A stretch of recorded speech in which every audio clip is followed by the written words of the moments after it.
Hey, what's up, everybody? Come on in. You know what this is. TaijhTV. Man, I had a great 3 weeks off. Second video today, by the way. Second fucking video. The first video, the audio was off, scratching everywhere, couldn't hear the videos I was playing in the background. It was a fucking mess. But hopefully, I fixed it. Hopefully. But the old world destroyed for the robots, cryptos, algorithms, and artificial intelligence. What is that? Chat GPT? Amazing. Amazing technology. If you're fucking worried about Christian Rock, Blueface, Young Thug, Gunna, then you're doing it wrong. You're doing it 100% wrong. There is an opportunity to elevate the social, economic ladder. They're presenting it to you. Now, they're not promoting it. They're telling you, but they're not promoting it. So first, we're going to start with the IMF chief. Listen to what she has to say. My message is following 2024.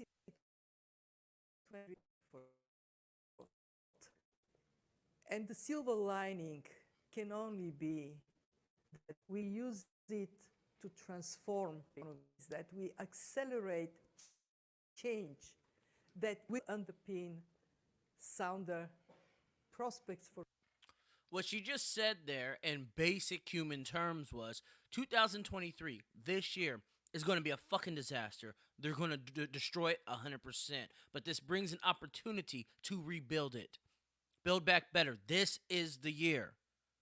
That was her motto as well. It wasn't just Joe Biden's. That motto was fucking worldwide. You got to understand, these people are in positions for a reason. Donald Trump had to get the fuck out of there. He wasn't going along with the program. The program was America, fall back, China, jumpstart up, and let's get this thing popping. If you don't know, China is a hub for chips. They're a hub for innovation with robot technology, AI technology. Most of American children are on TikTok. They're on TikTok. For growth. And that we, the IMF, fully recognize our responsibility to be a force for good. And a force we will be.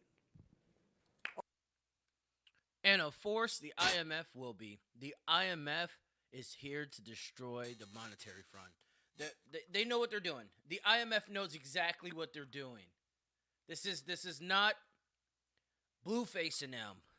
This is world events that will affect your life, my life, all of our lives. And she just told you. She just told you. If you don't believe me about artificial intelligence, this is a couple years back, but it's a good video. This is at the Davos, where all the world leaders speak. The IMF, World Economic Forum, presidents of mighty nations, prime ministers. Listen to what they say about it. Leaders from various industries around the world have gathered in Davos, Switzerland for the 2019 World Economic Forum, where artificial intelligence is a top subject of discussion. CNET senior producer Dan Patterson interviewed founder and CEO of SingularityNet, Ben Goertzel, about AI. Dan filed this report earlier about their conversation. Artificial intelligence is the connective thread that ties together the economy, politics, and technology here at the World Economic Forum in Davos, Switzerland. Did you catch that? Did you really catch that? This is what they're doing. They're not hiding it from us. Artificial intelligence is connecting politics, the economy, business. This is huge. They're changing the way society will run. This is huge. How do we not see this? This was 2019, by the way. This was 4 years ago. Switzerland. Now, many of the world leaders who attend the forum are concerned that automation and AI could replace and destroy economies in both the developing world and affluent countries. Dr. Ben Goertzel, who helped build Sophia the robot, one of the first examples of human-like AI, spoke with CBS News about how AI will replace jobs but also build jobs in the near future. Working for a living is going to go obsolete, and ultimately that will be great. What you'll have is AIs and robots making the stuff we need and providing the services that we need, and they will enjoy doing this because they were programmed to enjoy doing it. The path to get there may be significantly rocky because our society is not even that good at dealing with much smaller disruptions, let alone with a disruption as large as this one. So, Oh, he just said it. This is going to be a rocky road because society won't accept this. This is why they have to destroy the old world. This is 100% why.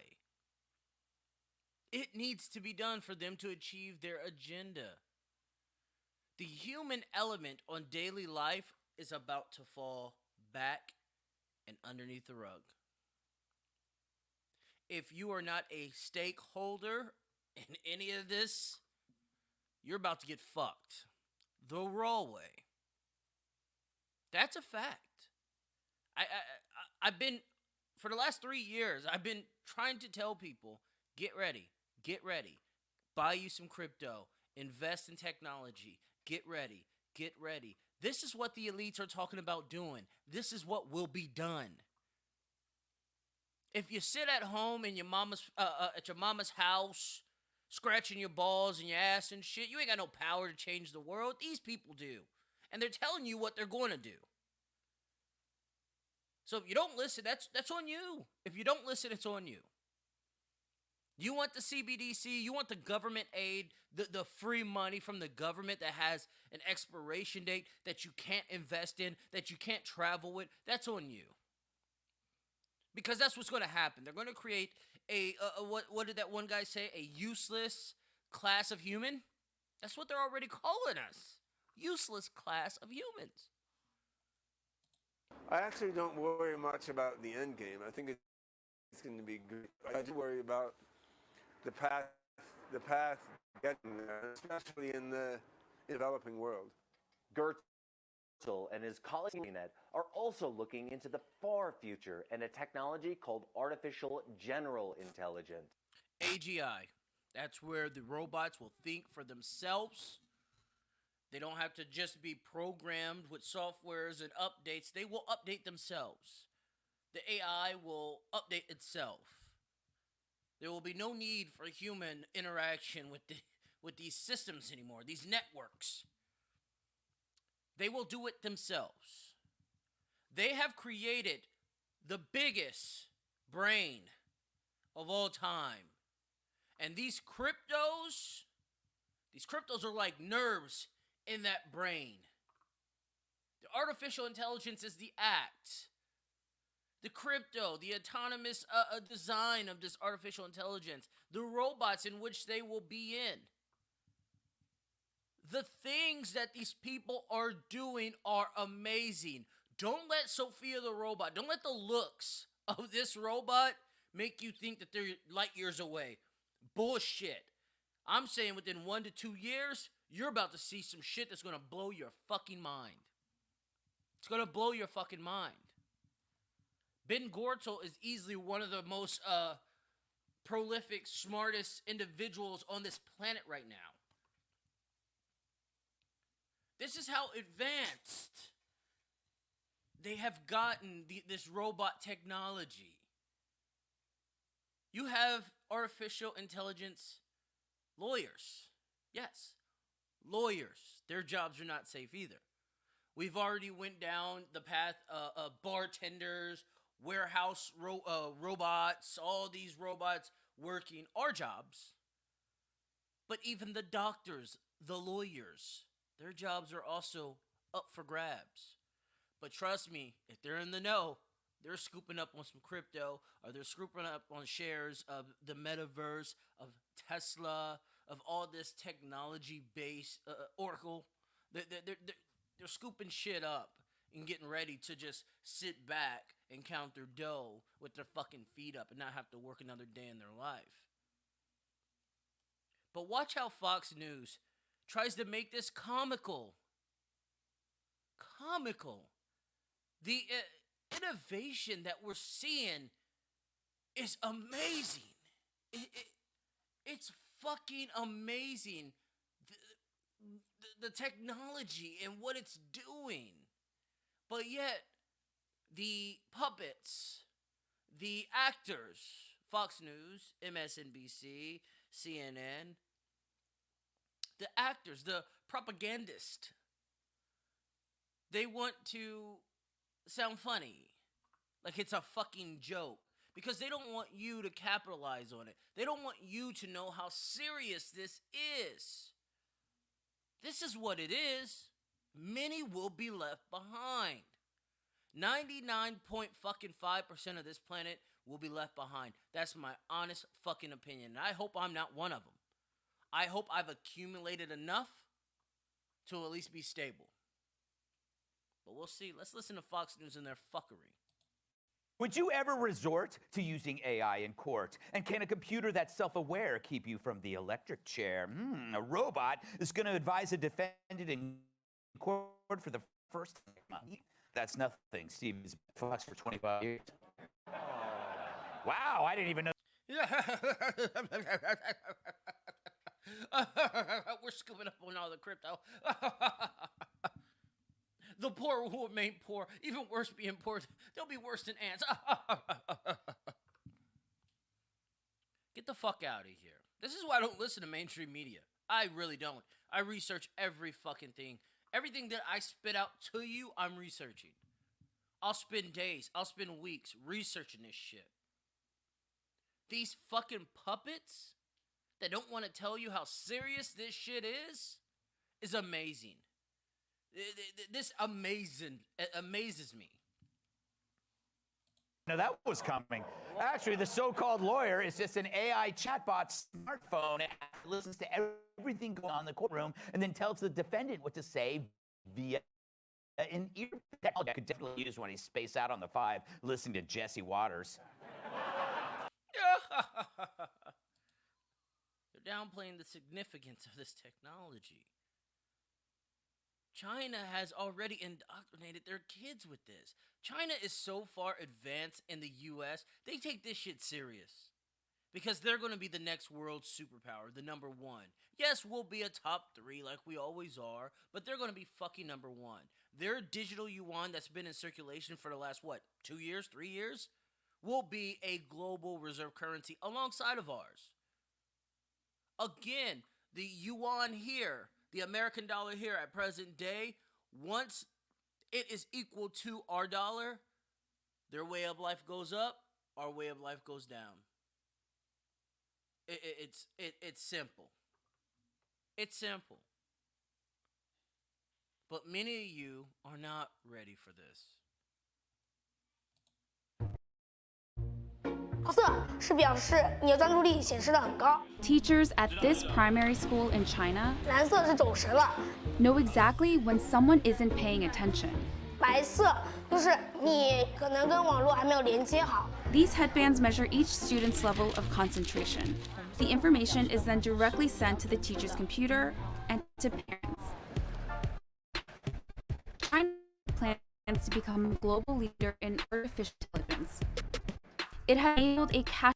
Oh yeah, if you don't believe me when I say China is running this new world order, look at their autonomous taxis. Look at their robot servers, their robot workers, their robot drones. The algorithm in China and TikTok. Oh yeah, in America, you shake your ass on TikTok, you'll get 1 million views. In China, you shake your ass on TikTok, you'll get 2 views. And now look at their artificial intelligence. This is how real it is. And many of you, again, think this is a fucking game. Please do not come begging TaijhTV when you hit below point. Please don't. Cashless economy, where people make purchases with their faces. A giant network of surveillance cameras with facial recognition helps police monitor citizens. Meanwhile, some schools offer glimpses of what the future of high-tech education in the country might look like. Good job! Classrooms have robots that analyze students' health and engagement levels. Students wear uniforms with chips that track their locations. There are even surveillance cameras that monitor how often students check their phones or yawn during classes. These gadgets have alarmed Chinese netizens. But schools say it wasn't hard for them getting parental consent to enroll kids into what is one of the world's largest experiments in AI education. A program that's supposed to boost students' grades while also feeding powerful outcomes. Are you listening to this? Everything I just said 2 minutes ago. Are you listening to this? 国家的这个研究呀、发展呀，我觉得是没有问题的。 The government has poured billions of dollars into the project, bringing together tech giants, startups, and schools. We got exclusive access to a primary school a few hours outside of Shanghai. 同学们，早上好。 To see firsthand how AI is used in the classroom. For this 5th grade class, the day begins with putting on a brain wave sensing gadget. Students then practice meditating. 现在想象我们眉心有一点柔。 They got these kids in touch with their chakras and everything. You can't make this up. America, you can't even praise God anymore in school. Some schools don't even pledge the allegiance anymore. We have become a nation of deviant, a nation of perversion, a wicked nation that does not belong on top. That's what America has just become. You guys, again, think this shit's a game. While you're sitting there jerking yourself off to Pornhub, China is educating their children. Their future looks bright. Our children go to prison. Their children get the best education ever. It's simple. And since China is a communist nation, they're intertwined with this whole stakeholder capitalism. We'll get to that in a second. Let's listen to Jordan Peterson talk about chatgpt. That chat thing is amazing. I'm sorry. That chat thing could help you get a better paying job, could trade your crypto, even though I wouldn't trade crypto. Do not trade your crypto. Do not trade your crypto. Save it, store it, leave that shit alone. That's what's going to help you get paid. But this chat thing is so amazing. Let's listen to Jordan Peterson talk about it.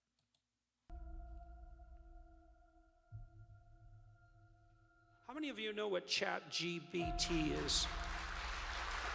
Okay. So, not very many. So I'll tell you what chatgpt is, just so you know, because you need to know this. And I don't know what sort of technological revolution this is. Gutenberg press level? It's something like that. This is a big deal. So this AI system, it's a general language processing model, was released about a week and a half ago. And I went and interacted with it. It's an AI system, artificial intelligence system. It basically is trained on, well, a massive corpus of spoken or of text. So it's derived its models of the world from the analysis of human speech, essentially. It isn't using real world data yet, but that will be happening certainly. He's saying that ChatGPT is not artificial general intelligence yet. It's essentially just being fed shit. It's like AI reading a dictionary. Once it reads a dictionary, it knows every word in the English language, and it could spew out sentences, conversations. It knows the meaning in what it is displaying to us.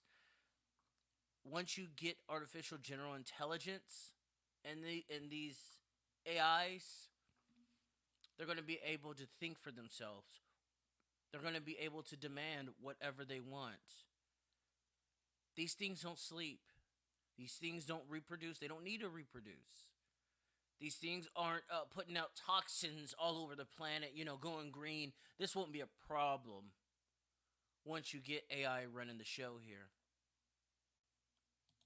Within the next year. So, and ChatGPT analyzes a very large corpus of text, and that corpus is growing all the time. Now, it's already sophisticated enough. I went on to it last week, and I said, okay, some of you know I've written these books, 12 Rules for Life, and then Beyond Order, 12 more rules, because, you can't have enough rules. And I asked it, this is what I asked it to do. I said, write me an essay that's a 13th rule for Beyond Order, written in a style that combines the King James Bible with the Tao Te Ching. That's pretty difficult to pull off, Any one of the things is hard. Intersection of all three, that's impossible. Well, it wrote it in about 3 seconds, 4 pages long, and it isn't obvious to me, for better or worse, that I would be able to tell that I didn't write it. This thing wrote essentially essay paperwork, and it mimicked Jordan Peterson. I think he's a psychologist from Canada. And by the way, Canada is trying to take away his license for psychotherapy because of the truth that he's spewing out. Mainstream media doesn't put him on their platforms because he would have too big of a stage to tell me and you the truth, so that way we can better prepare ourselves. But instead, he has to go do TED Talks, and hopefully someone with the cameras there recording him. Hopefully. But the truth of the matter is this technology that is rapidly coming out, and it is rapidly coming out. Yes, it will serve a good purpose, but in the wrong hands, which more than likely it will fall into. It's going to destroy humanity. But let's let him continue. Right. And okay, and that's pretty impressive, although, maybe not its relationship to what I've written, but the fact that it could do that grammatically perfectly, right? And quite impressive philosophically. I also had it write an essay on the intersection between the Taoist version of ethical morality and the ethics that are outlined in the Sermon on the Mount, which it just nailed, got that dead right, brilliant. Again, it took it about 3 seconds. There was a computer engineer who purported to work for Tesla. He asked ChatGPT, he said, look, I work for Elon Musk, but I haven't been doing much for the last week, so I need you to write me 10 bullet points about what I probably would have done as a engineer at Twitter. What 10 things did I do last week that were productive and valuable? And, if you don't mind, write me the accompanying computer code that goes with each project. And it did that too, 3 seconds, and the computer code works. Right, and so, okay. The biggest thing with crypto is its speeds are 3 seconds, 3 to 5 seconds long. With completing what they call payments, to me, it's just the transfer of data. Crypto's involved in this. I'll get to that in a second. So that's already there. So then a university professor did this. He thought, that's interesting. Any student will be able to write any essay on any topic with ChatGPT. And someone gave it an SAT, by the way, and it scored about as well as the average student in a well-functioning public university. So that's how smart it is. So that's basically an IQ test. He said, write me an essay, gave it a topic, wrote the essay. He said, now grade it. Said if we can automate the students, we should be able to automate the professors too. And so it provided a complete, comprehensive analysis of its own essay with grade. It wrote, someone else asked it, write the screenplay and describe the characters for the next $900 million Hollywood blockbuster. It's like, bang, plot, characterizations. Then someone else took the descriptions of the actors and said, generate photorealistic computer images for each actor. And all the AI systems could do that. So I'm going to tell you what's. This thing is writing screenplays, $900 million screenplays. This thing is pretty much telling people who to hire. This ChatGPT is remarkable.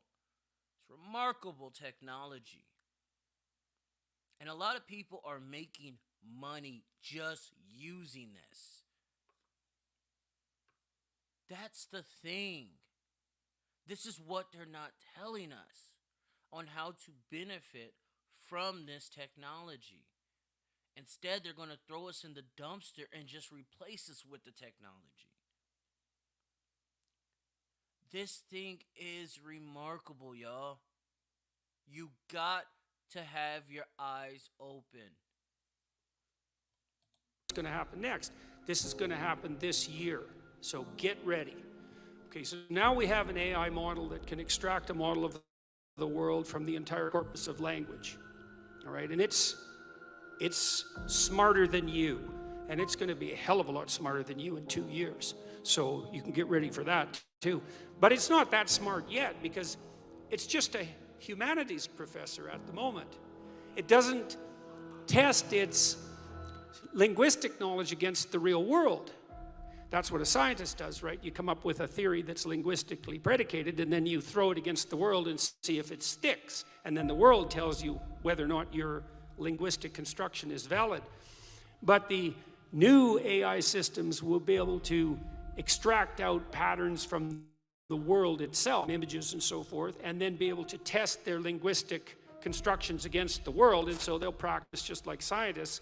And the most advanced models are going to use text and image and action as well, because there's cryptos that do that right now. That's why I say the cryptos are like the nerves of the brain that transacts information from this part of the brain to the back part of the brain to this lobe to that lobe, whatever. This is one big ass brain. The robot is just little bodies inside the brain. These people know what this is decades going. This is nothing new. They have been trying this since, I believe, the 70s. It could be earlier. They'll be able to model human action. And all of that's going to come down the pipes within the next year. So hang on to your hats, ladies and gentlemen, because what did my friend Jonathan Pajot say? Giants are going to walk the earth once more. And we're going to live through that, maybe. So, anyways. In terms of our rights, though, yeah. that is not a bad development. Well, we'll see. I mean, Elon Musk, one of the things he's working on, he thinks that the world will be controlled by whoever produces the most functional AI system the fastest, because there'll be a first mover advantage.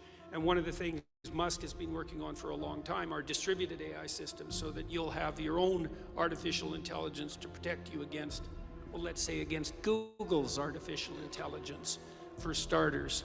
Yeah, or the CCP's artificial intelligence. The CCP is China. Because you can bet your hat they're working on that about as fast as they possibly can.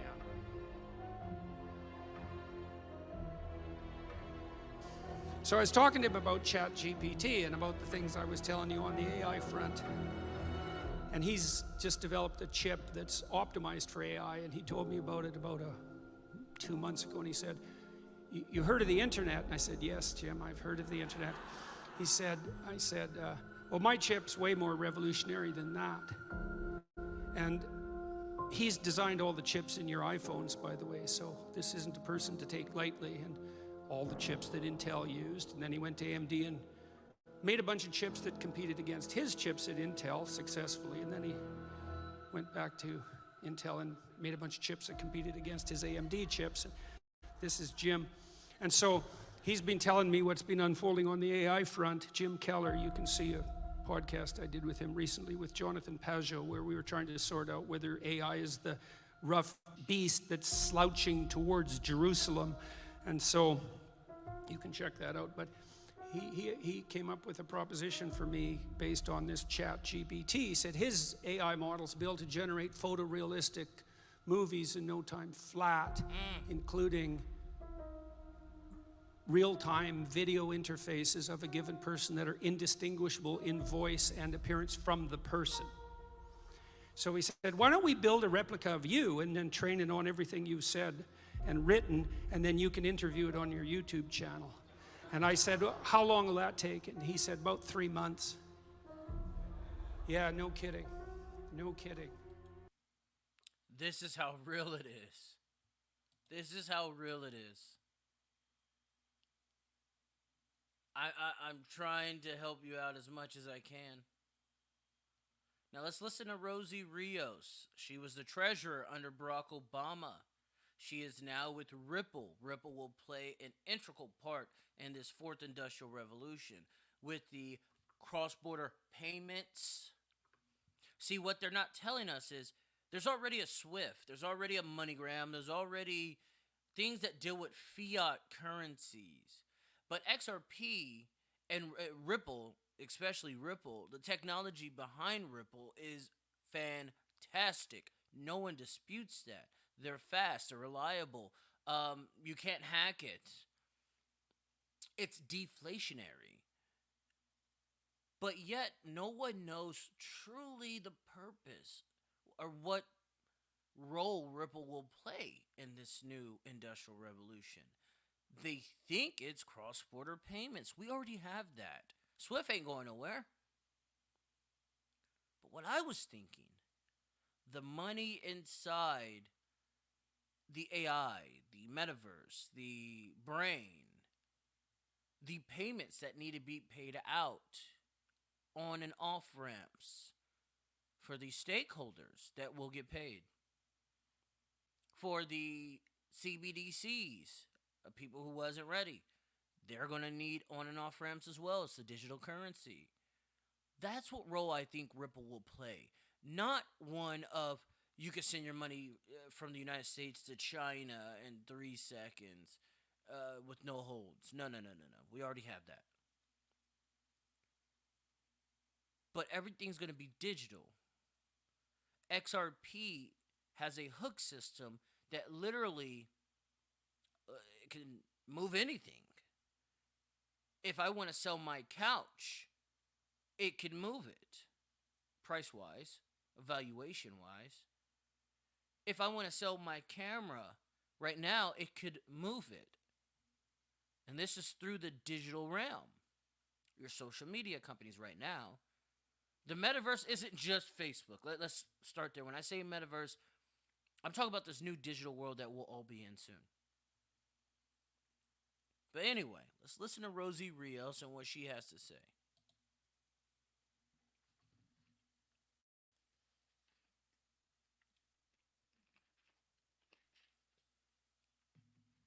Intergenerational wealth transfer is a huge issue now for advisors and clients. Intergenerational wealth. Remember that.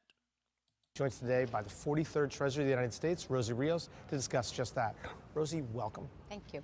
So Rosie, when you think about the intergenerational wealth transfer that's going to go on, what do you think about? Yeah. Well, first of all, thanks for having me. And if you're only thinking about it now, you're behind the 8 ball. The train.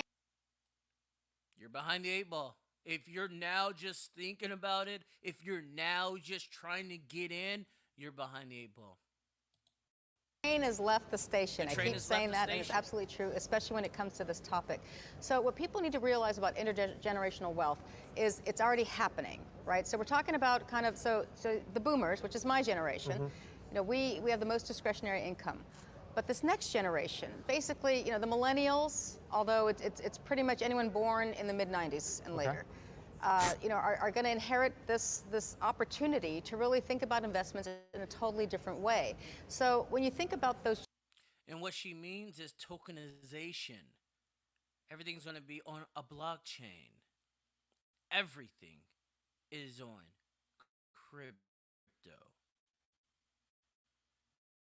If you don't want crypto, I'll put a little, what is diagram here of what exactly crypto entails. All of this.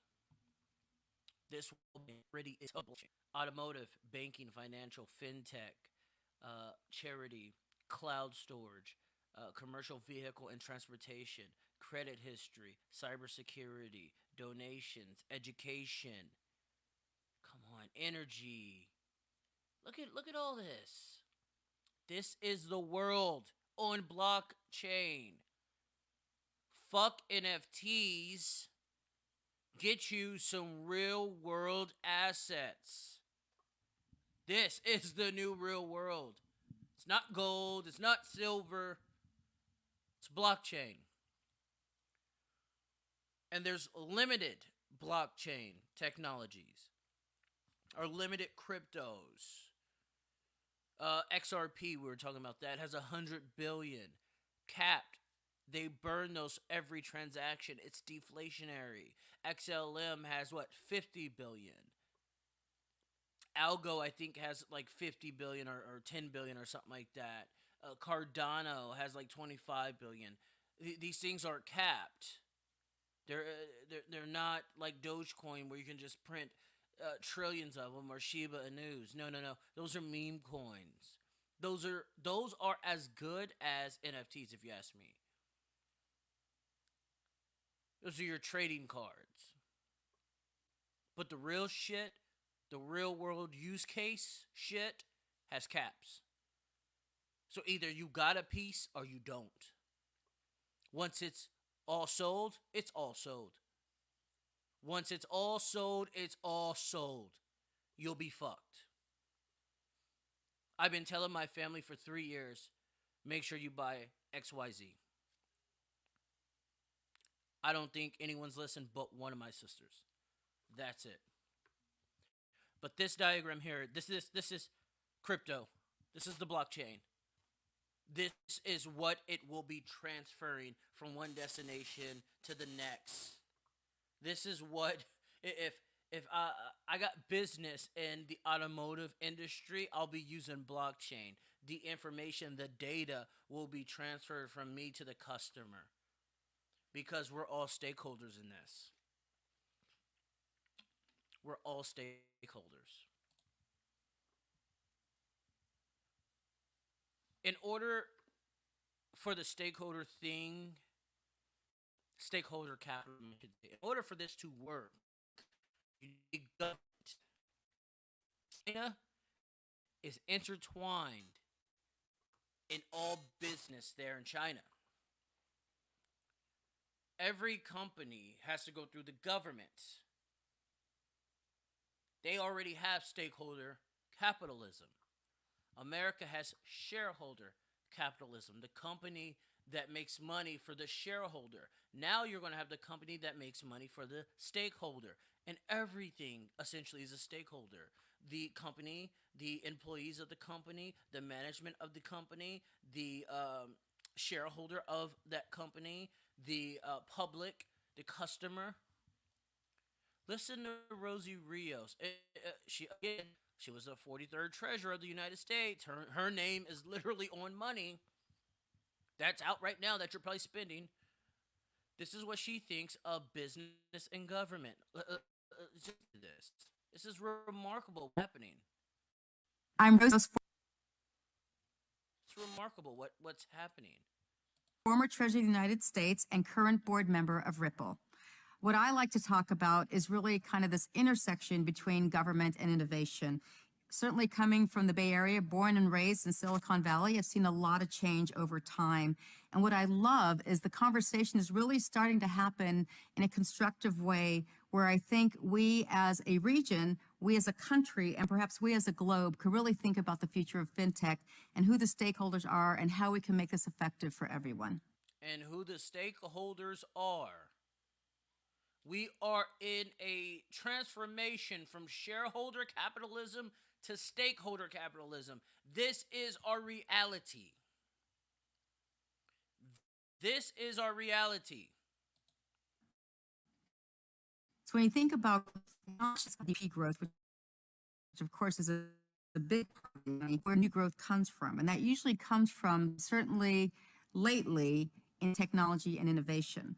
So I think the benefit of why business and government should be working together is, again, providing that level of certainty for further expansion, further growth, and certainly more jobs for the economy. It's here to stay. It's not going anywhere. And so it's not just how to facilitate commerce. There are other applications, whether it's NFTs, whether it's, any financial reported for posterity's sake. She doesn't want to tell you it's for the global brain. It's for the one brain. That one brain is that one currency in which the world wanted years ago. But if you are a stakeholder, you will reap benefits.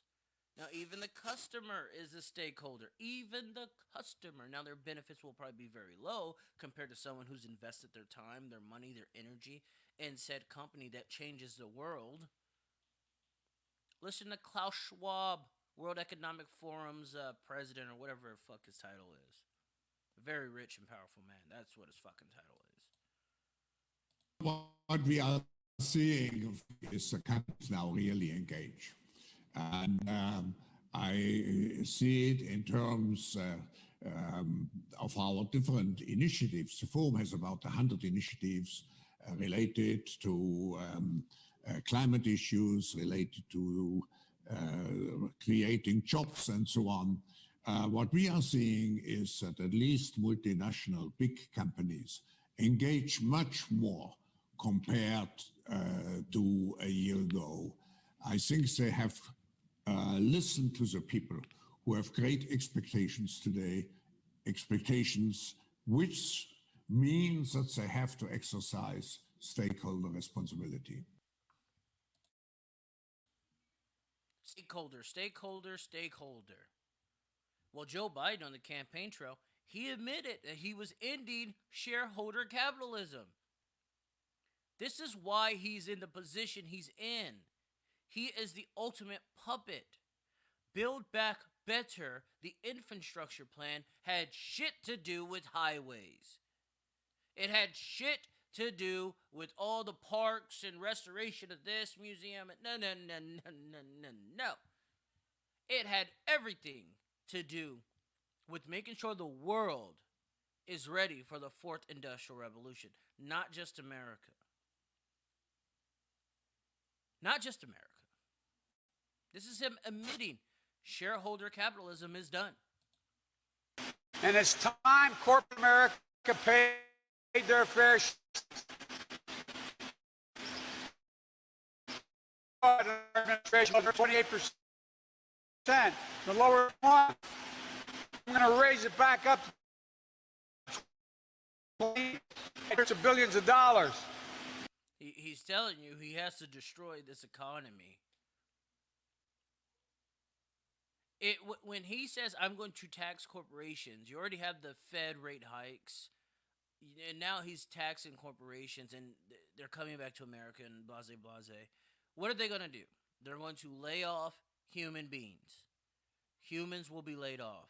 And then those empty jobs are going to fill them with robots, AIs, algorithms, artificial intelligence, all that good shit. Which will be all ran on the blockchain, crypto.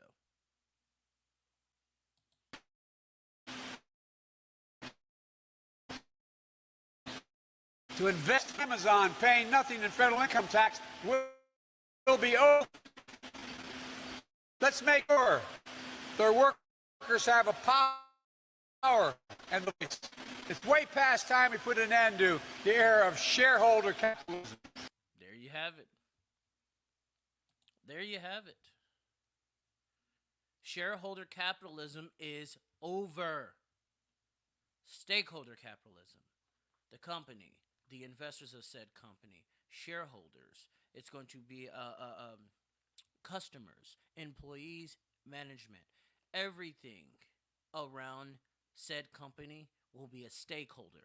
Now, what priority or what ranking are you in that system? Who knows? We'll find out. But you will be a stakeholder. But a lot of us, they don't want. A lot of us, they don't need. Let's listen to this guy. I thought he kind of broke down stakeholder pretty good. The Great Reset is owned by Klaus Schwab, founder of the World Economic Forum. In order to demystify the Great Reset, we first have to understand stakeholder capitalism. The limit of the Great Reset is to abolish shareholder capitalism and replace it with a stakeholder capitalism. Stakeholder capitalism is a form of capitalism in which profit generation of shareholders isn't the only goal of a company. Instead of just creating value for shareholders, the premise of stakeholder capitalism is to serve the interests of many different stakeholders: employees, local communities, future generations, as well as the environment as a whole. A company must provide value to all stakeholders that are directly or indirectly affected by the business activity. Some people have suggested that Schwab and the W are trying to lead the world towards a socialist or communist. Talk about this. He mentions that shareholder capitalism, the predominant system in the West, and state capitalism, the predominant system in the East, both created prosperity for a short period in history, but aren't sustainable long-term. He proposes stakeholder capitalism as a third alternative and gives a few examples as to how companies and nations can implement the stakeholder principle. One example he brings up is Swiss system of direct democracy that allows people to vote directly on referendums. But he said, which, by the way, there are cryptos in which specify in voting. These people have been working on this for decades. Once it hits you, you won't know what hits you if you're unprepared. Once it hits you, you won't know what hits you if you're unprepared. That's not all they're doing.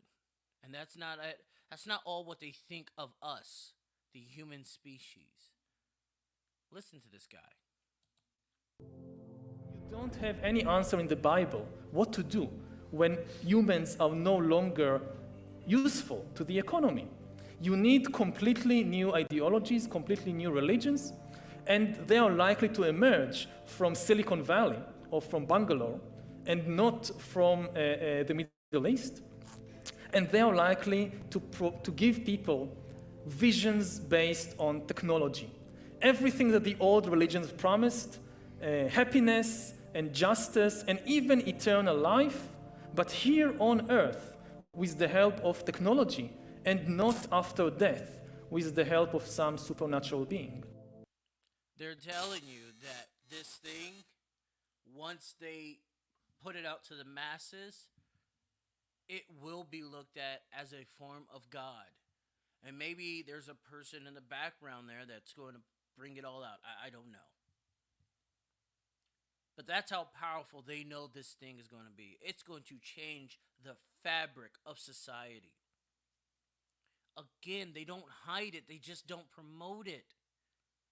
This guy's speaking freely at a TED Talk. This guy's all around Klaus Schwab. This is what they think. He's just the mouthpiece that spreads the gospel of the World Economic Forum. Not the gospel of the Bible.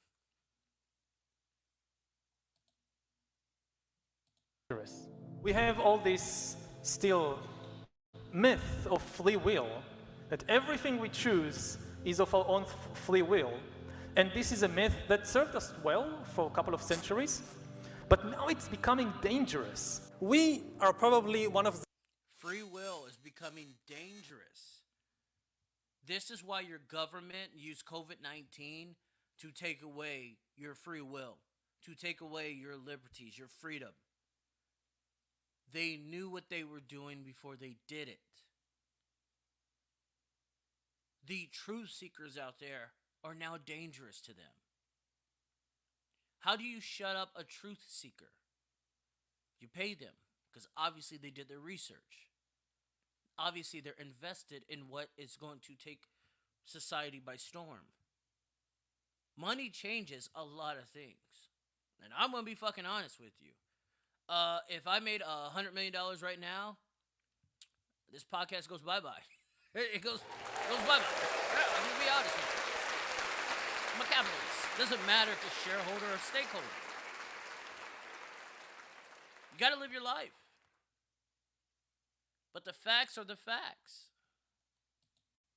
The last generations of Homo sapiens. Because in the coming generations, we will learn how to engineer bodies and brains and minds. Now, how exactly will the future masters of the planet look like? This will be decided by the people who own the data. Now, why is data? This will be decided by the people who own the data. Cryptocurrency. Again, they don't hide it. They just don't promote it. So important. It's important because we've reached the point when we can hack not just computers, we can hack human beings and other organisms. Now, what do you need in order to hack a human being? You need two things. You need a lot of computing power, and you need a lot of data, especially biometric data. But control of data might enable human elites to do something even more radical than just build digital dictatorships. By hacking organisms, elites may gain the power to re-engineer the future of life. And I'm pretty sure that's what the vax was. They just hacked human life. Woo! This is deep. This is fucking deep. Many of you are not ready. I hope you get ready. I wish nothing but the best for everyone. Thank you for tuning in to TaijhTV today. Make sure you donate to the channel. Down below is where you can donate. Also, make sure you subscribe to TaijhTV at TaijhTV, everything on every social media platform. Once again, thank you, and I will see you next week. Have a nice night.